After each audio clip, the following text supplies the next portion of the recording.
ನೋಡಿಯಪ್ಪ, ನಮ್ಮದು SIR ವಿಚಾರದಲ್ಲಿ ಕೇಂದ್ರ ಸರ್ಕಾರ ಅಂದರೆ ಎಲೆಕ್ಷನ್ ಕಮಿಷನ್ ಮಾಡೋಂಥ ರೀತಿಲಿ ನಮ್ಮದೇ ಆದಂಥ ಭಿನ್ನ ಅಭಿಪ್ರಾಯ ಇದೆ. ನಾವಿದನ್ನಾಲೆ ಕೋರ್ಟಲ್ಲೂ ಕೂಡ ನಮ್ಮ ವಾದವನ್ನು ಸಲ್ಲಿಸಿದ್ದೇವೆ. ಆದರೂ ಕೂಡ ಕೋರ್ಟಲ್ಲಿ ಒಂದು ತೀರ್ಪನ್ನು ಕೊಟ್ಟಿದ್ದಾರೆ. ಅದು ಕೂಡ ಮತ್ತೆ ನಾವು ಅದರ ವಿಚಾರವನ್ನು ಏನು ಆ ಟೈಮ್ ಲೈನ್ ಫಿಕ್ಸ್ ಮಾಡಿದ್ದಾರೆ ಅದರ ವಿಚಾರದಲ್ಲಿ ನಾವು ಕೂಡ ಕೋರ್ಟ್ಗೆ ಹಾಕುವಂಥವ್ರು ಇದ್ದೇವೆ.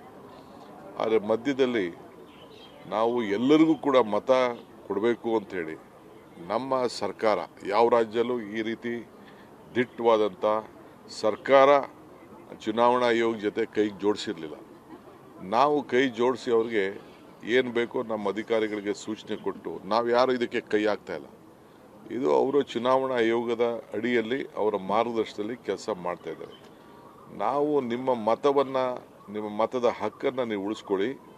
ನಿಮ್ಮ ಮತ ಇದ್ದರೆ ನಿಮ್ಮ ಬದುಕು, right to vote, right to live ಅಂಥೇಳಿ ನಾವು ಎಲ್ರಿಗೂ ಕೂಡ ನಾವು ಜಾಗೃತಿ ಮೂಡಿಸ್ತಾ ಇದ್ದೀವಿ.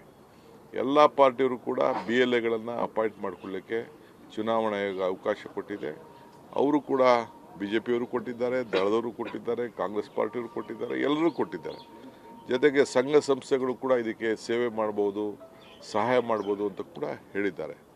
ಇದು ಅವರು SIRನ ಅವರವ್ರ ಅಧಿಕಾರಿಗಳು ಅವ್ರಿಗೇನು ಮಾರ್ಗದರ್ಶನ ಇದೆ ಅದ್ರ ಪ್ರಕಾರ ಮಾಡ್ತಾ ಇದ್ದಾರೆ. ನಾವು ಸರ್ಕಾರದವರು ಯಾವ ರೀತಿ ಮಧ್ಯಪ್ರವೇಶ ಮಾಡೋದಿಲ್ಲ. ಆದರೆ ಅವ್ರಿಗೇನು ಆತಂಕ ಅಂದರೆ ನಮ್ಮ ಜನರಿಗೆ ಸರ್ಕಾರ ಇಷ್ಟು ಜಾಗೃತಿ ಮೂಡಿಸ್ತಾ ಇದೆಯಲ್ಲ, ಅದಕ್ಕೆ ಅವ್ರಿಗೆ ಭಯ ಇದೆ. ಅವ್ರ ಎಲೆಕ್ಷನ್ ಕಮಿಷನ್ ಬಗ್ಗೆ ಅವ್ರಿಗೆ ನಂಬಿಕೆ ಇಲ್ಲ ಅನ್ನೋದು ಅವರು ವ್ಯಕ್ತಪಡಿಸಿದ್ದಾರೆ. ಇದನ್ನು ರದ್ದು ಮಾಡಬೇಕು ಅಂತ ಹೇಳಿದ್ದೆ, ಅದು ಚುನಾವಣಾ ಆಯೋಗಕ್ಕೆ ಬಿಟ್ಟಿದ್ದಂಥ ವಿಚಾರ. ನಾವು ಕೂಡ ಅನೇಕ ವಿಚಾರದಲ್ಲಿ ಇವತ್ತು ಎಲ್ಲರಿಗೂ ಕೂಡ ಕ್ಯಾಸ್ಟ್ ಸರ್ಟಿಫಿಕೇಟ್ಗಳು ತೆಗೆದುಕೊಂಡಿದ್ದಾರೆ. ಸುಮಾರು 4.25 ಕೋಟಿಯಷ್ಟು ಜನ OBC certificate, SC certificate, ST certificate, ಕೆಲವು ಮೈನಾರಿಟಿ ಸರ್ಟಿಫಿಕೇಟಿಗೆಲ್ಲ ತೆಗೆದುಕೊಂಡಿದ್ದಾರೆ. ಅದನ್ನು ಆನ್ಲೈನಲ್ಲಿ ಡೌನ್ಲೋಡ್ ಮಾಡಲಿಕ್ಕೆ ಅವಕಾಶವನ್ನು ನಾವು ಮಾಡಿಕೊಟ್ಟಿದ್ದೇವೆ. ಆಮೇಲೆ ರೆಸಿಡೆನ್ಷಿಯಲ್ ಸರ್ಟಿಫಿಕೇಟು ಅದನ್ನು ಕೂಡ ಇವತ್ತು ನಮ್ಮ ತಹಶೀಲ್ದಾರ್, ಉಪ ತಹಶೀಲ್ದಾರ್ಗಳಿಗೆ ಹೇಳಿ ಯಾರು ವಾಸಪತ್ರ ಇದೆ ಅಂತೇಳಿ ಕೊಟ್ಟಿದ್ದಾರೆ. ಈಗ 72ನೇ 2002ನೇ ಮತದಾನದ ಹಕ್ಕು ಮತದಾನ ಇರುವಂಥದ್ದು ದಾಖಲೆ ಯಾರ ಹತ್ರನೂ ಇರುವುದಿಲ್ಲ. ಅದಕ್ಕೆ ಈ ಸಂದರ್ಭದಲ್ಲಿ ಅದಕ್ಕೂ ಕೂಡ ಡೌನ್ಲೋಡ್ ಮಾಡಲಿಕ್ಕೆ ಇವತ್ತು ನಾವು ಅವಕಾಶವನ್ನು ಮಾಡಿಕೊಟ್ಟಿದ್ದೇವೆ. ಸರ್ಕಾರ ಎಲ್ಲ ಜನರಿಗೂ ಕೂಡ ನಿಮ್ಮ ಮತದ ಹಕ್ಕನ್ನು ಕರ್ನಾಟಕ ರಾಜ್ಯದಲ್ಲಿ ಉಳಿಸ್ಕೊಳ್ಳಿ ಅಂತ ಹೇಳ್ತಾ ಇದ್ದೀವಿ. ಅವ್ರದ್ದೊಂದು ದೊಡ್ಡ ಕುತಂತ್ರ ಏನಿದೆ ಅಂದರೆ ಬಡವ್ರ ಮೇಲೆ ಏನಾದ್ರು ಮಾಡಿ ತೊಂದರೆ ಮಾಡಬೇಕು, ಅಲ್ಪಸಂಖ್ಯಾತರಿಗೆ ತೊಂದರೆ ಮಾಡಬೇಕು. ಸುಮ್ಮನೆ ಬಾಂಗ್ಲಾದೇಶಗಳಿಗೋಸ್ಕರ ಮಾಡ್ತೀವಿ. ಎಲ್ಲಿ ಯಾವ ಬಾಂಗ್ಲಾದೇಶ? ನಿನ್ನ ಕೈಯಲ್ಲಿ ಅಧಿಕಾರ ಇತ್ತಲ್ಲಪ್ಪ, ಬಾಂಗ್ಲಾದೇಶವರೆಲ್ಲ ಓಡಿಸ್ಬೇಕಾಯ್ತು. ಯಾರು ಬೇಡ ಅಂತ ಹೇಳಿದವರು?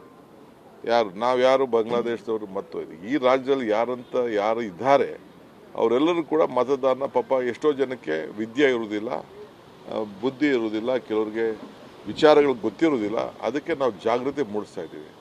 ಈಗ ವೆಸ್ಟ್ ಬೆಂಗಾಲಲ್ಲಿ, ಬಿಹಾರಲ್ಲಿ ಏನು ಮಾಡಿದ್ದಾರೆ? ಯಾರು ಈ ಫುಡ್ಡು ಆ್ಯಕ್ಟು ಯಾರು ತಂದಿದ್ದು? ಮನಮೋಹನ್ ಸಿಂಗ್ರವ್ರು ತಂದರು. ಎಲ್ಲರಿಗೂ ಪಡಿತರ ಚೀಟಿ ಕೊಡಬೇಕು ಅಂತ ಹೇಳಿದ್ರು. ಅವರೇನು ಕಾನೂನು ಮಾಡಿಬಿಟ್ಟಿದ್ದಾರೆ, ಯಾರಿಗೆ ಮತದಾನ ಇಲ್ಲ ಆ ಫುಡ್ಡನ್ನು ಕಿತ್ತಾಕ್ತೀವಿ ಅಂತೇಳಿ ಆದೇಶ ಕೊಟ್ಬಿಟ್ಟಿದ್ದಾರೆ. ಬಿಹಾರಲ್ಲೂ ಕೊಟ್ಟಿದ್ದಾರೆ.